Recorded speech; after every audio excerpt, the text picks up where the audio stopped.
Welcome to our channel easy pharmacy. आज हम लोग फार्मास्यूटिकल इनऑर्गेनिक केमिस्ट्री के बारे में पढ़ेंगे, जो अक्सर हम लोग को बी फार्मा फर्स्ट सेमेस्टर में पढ़ाया जाने वाला वो सब्जेक्ट है, जिसमें हम लोग किसी केमिकल्स के कैरेक्टर को बहुत इजीली आइडेंटिफाई करते हैं। आज हम लोगों ने जितने भी तरह के डोजेज फॉर्म देखे, उनके एनालिसिस देखे, उसमें सबसे चीज़ जो मोस्ट कॉमन चीज़ था वो क्या, वो है केमिकल। केमिकल में अगर हल्की सी भी कोई चेंजेज आते तो देखा कि हम लोग में फार्मास्यूटिकल इनकॉम्पिटेबिलिटी आपने देखा। उसमें क्या था, वो यही तो था कि अगर हल्की सी केमिकल में चेंजेज आ जाए तो शायद उसकी पूरी की पूरी कैरेक्टर ही चेंज हो जाती थी। तो वही चीज़ है हमारी inorganic chemistry. Inorganic chemistry is the study of the chemical. Basically उसके एलिमेंटल कैरेक्टर को, मोलिकुलर फॉर्मूला को जज करते, कैसे उसमें ट्रांसफॉर्मेशन ला सकते हैं, कैसे उसकी यूनिक कैरेक्टर को देखा जा सकता है।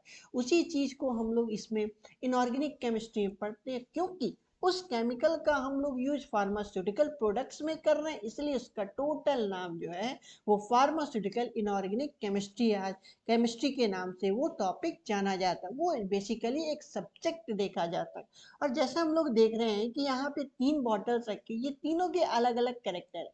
जैसा हमें पता है कि कोई भी केमिकल अपने डिस्टिंक्ट कलर से ही उसकी पहचान है, या डिस्टिंक्ट नेचर से, चाहे वो ऑर्डर हो, चाहे वो उसकी केमिकल कैरेक्टरिस्टिक हो, चाहे उसका फिजिकल अपीयरेंस हो, ये उसकी यूनिकनेस को डिटरमाइन करता है।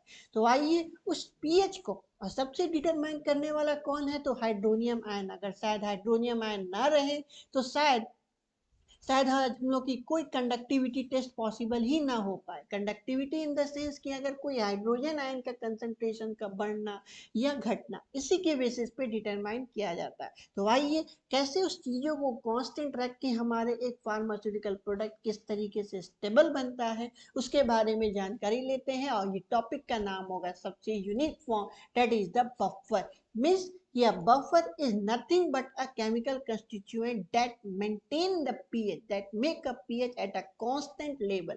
यही चीज है यहाँ पे लिखा।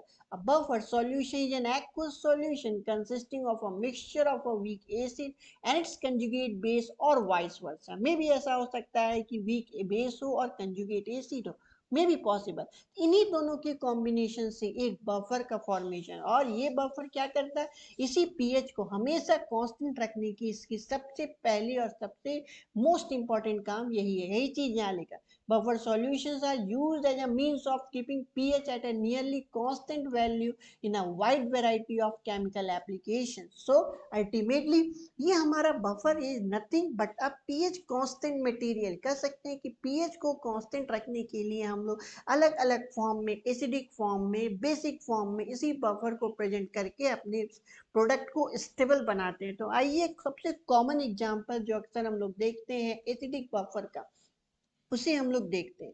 और सबसे उससे पहली बात ये होती है कि अब जो बफर है, बफर का क्या करेक्टर होना चाहिए। बफर का फॉरमोस्ट करेक्टर ये होना चाहिए, कोई भी सॉल्यूशन, चाहे वो एसिडिक हो, चाहे वो बेसिक बफर हो, चाहे कोई भी न्यूमरस फॉर्म्स प्रेजेंट हो, उसमें सबसे पहली बात ये होनी चाहिए कि पीएच को कांस्टेंट रखना चाहिए।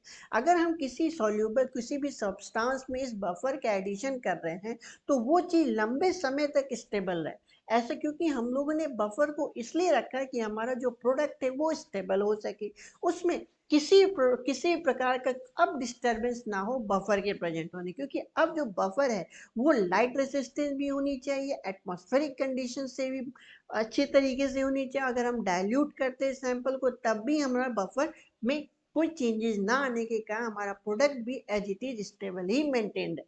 वही चीज यहाँ पे लिखा कि buffers are the solutions of electrolyte which do not changes their pH values on standing for longer time, exposure to atmospheric condition, slight dilution and additions of a small amount of acid और base भी डालने पर उस pH में कोई प्रकार का changes नहीं आना चाहिए। यही एक आइडियल बफर का सबसे जबरदस्त और सबसे इंपॉर्टेंट करेक्टर डिटरमाइन किया जा सकता है। तो आइए, जैसा मैंने कहा था कि एग्जाम्पल के बेसिस पे समझते हैं, उसी चीज को मैंने यहाँ पे दिखाया कि अगर हम बात करते हैं कि एक एसिडिक बफर का, तो उसमें फॉरमोस्ट क्या होगा कि एसिटेट आयंस होगा। सबसे पहली बात हम लोग एसिटिक एसिड को लेंगे, उस एसिटिक एसिड में क्या होगा फर्दर, फर्दर इसमें हाइड्रोजन, अब देखिए ये जो हमारा एसीटेट आयन है वो क्या है एक्चुअल में, अगर हम बात करें कि ये, अगर हम बात करें कि यहाँ पे CH3COOH है तो इज नथिंग बट एक तरीके का वीक एसिड है ये,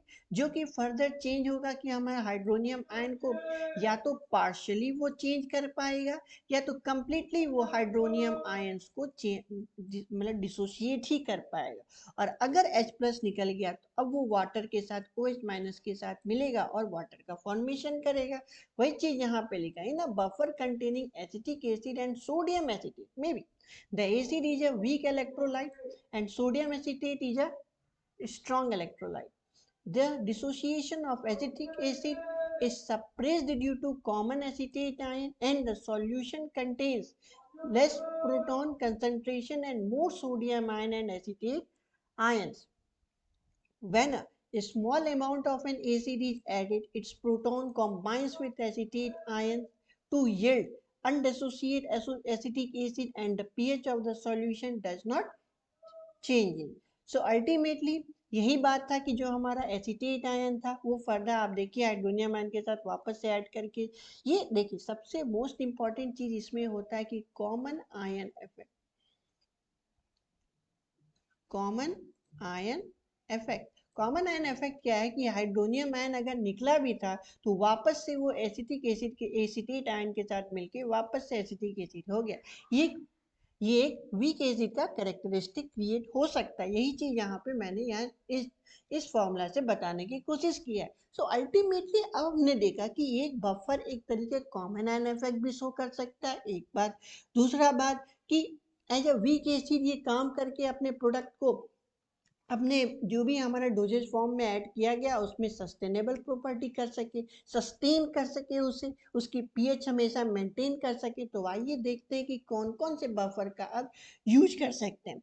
उससे पहले एक टर्म्स को हम लोग पहले देखते हैं कि जो भी तरह के बफर है उसमें क्या टेंडेंसी होनी चाहिए, उसकी कैपेसिटी डिटरमाइन होती है इसी बेसिस पे। यानी कि ऐसे बफर जो किसी भी पीएच को एक यूनिट से चेंज कर सके, या mole of strong acid or strong base required to change the pH of 1 liter of buffer solution by 1 unit। यही चीज यहाँ लिखा कि buffer solution do not change pH upon adding of strong acid or strong base। The buffering action is determined in terms of buffer capacity, which is defined as the moles of strong acid or strong base required to change the pH of 1 liter of buffer solution by 1 unit। The greater, अब क्या हुआ, अब जितना buffer capacity हो, obviously अगर हम बात करें जितनी ज़्यादा बफर कैपेसिटी होगी उतना ही ज़्यादा हमारा जो पीएच है वो कांस्टेंट रहेगा और हमारा प्रोडक्ट भी ज़्यादातर स्टेबल ही रहेगा। वही चीज़ यहाँ लिखा, the greater the buffer capacity the better is the buffer as it can tolerate more acid और base without significant changes in pH. So ultimately क्या कि बफर की अपनी कैरेक्टर हुई, इसके कारण ये यूनिकनेस हुआ। तो इसमें बहुत से तरीके के बफर यूज किए जाते हैं, जैसे कि स्टैंडर्ड बफर जिसे हम एज अ रेफरेंस यूज कर सकते हैं, hydrochloric acid 0.2 N, sodium hydroxide 0.2 N, potassium hydroxide phthalate 0.2 M molarity, potassium dihydrogen phosphate 0.2 M, boric acid and potassium chloride 0.2 M, potassium chloride 0.2 M। तो ये स्टैंडर्ड बफर सॉल्यूशंस हैं और as a reference इनका use फार्माकोपियर के basis पे भी test किया गया, यही चीज यहाँ लिखा। Standard buffer solutions are solutions of standard pH. They are used for reference purpose in pH measurement and for carrying out many pharmacopoeial tests which required to adjust to और maintenance of the specified pH. So ultimately क्या बात हुआ कि जो हमारा as a standard buffer से हम कोई भी अपने टेस्ट सैंपल को देख सकते हैं और उससे हम लोग जज कर सकते हैं कि हमारा सैंपल सही है या कांस्टेंट लेवल पे है या नहीं है। तो अब जो सबसे ज़्यादा इम्पॉर्टेंट जो फिजियोलॉजिकल जो बॉडी सिस्टम पे देखा जा चुका है जो बफर है, जो नॉवेल है या कह सकते हैं हम लोग, नॉवेल तो इसे नहीं कह सकते बट एज ए सिस्टम में एज ए बफर की तरह यूज करने वाला बाइकार्बोनेट आयन जो बहुत ही यूनिक कैरेक्टर के रूप में दिखाई दिया, वो है आपका ब्लड में प्रेजेंट बाइकार्बोनेट आयन, जो हमारे बॉडी के बफर एज अ पीएच को हमेशा मेंटेन रखता है। क्योंकि ये पीएच मेंटेन रहना इसलिए इम्पॉर्टेंट है कि हमारी बॉडी हर तरह के इलेक्ट्रोलाइट से डे टू डे या हर फिजियोलॉजिकल एक्शन में इंटरेक्ट होती रहती है। अगर बफर ना हो तो शायद हमारा पीएच चेंज होने के कारण हम लोग डिजीज प्रोन भी हो सकते हैं। वही चीज यहाँ लिखा, the pH of blood in human body is about 7.3 to 7.4, which is controlled by the buffering mechanism. देखिए मैंने क्या कहा, यही चीज मैंने कहा, in the body acidic metabolite like carbon dioxide, protein, amino acids are produced in a great amount than the basic metabolite like bicarbonate ion. The resulted pH produced due to neutralizing is slightly alkaline. क्या हो यहाँ पे pH again maintain रहा. When alkaline pH is increased, metabolic acidosis is developed. अगर यही pH में changes हो जाए, आप देख सकते हैं कि disease prone हो जाएगा body. So ultimately buffer की यही character है कि वो हर pH को maintain रखता है और शुड भी मेंटेन भी रखना चाहिए, क्योंकि हमारा जो भी डोजेज फॉर्म है आप देख सकते हैं, इस एग्जांपल के थ्रू देख सकते हैं कैसे ये फिजियोलॉजिकली अपने पीएच को मेंटेन करके हमारी बॉडी सिस्टम को नॉर्मल फिजियोलॉजी में परफॉर्म करवाता। So thank you so much. I hope आपको बफर अच्छे से समझ आया होगा। सो मेरे चैनल को लाइक एंड सब्सक्राइब जरूर करें।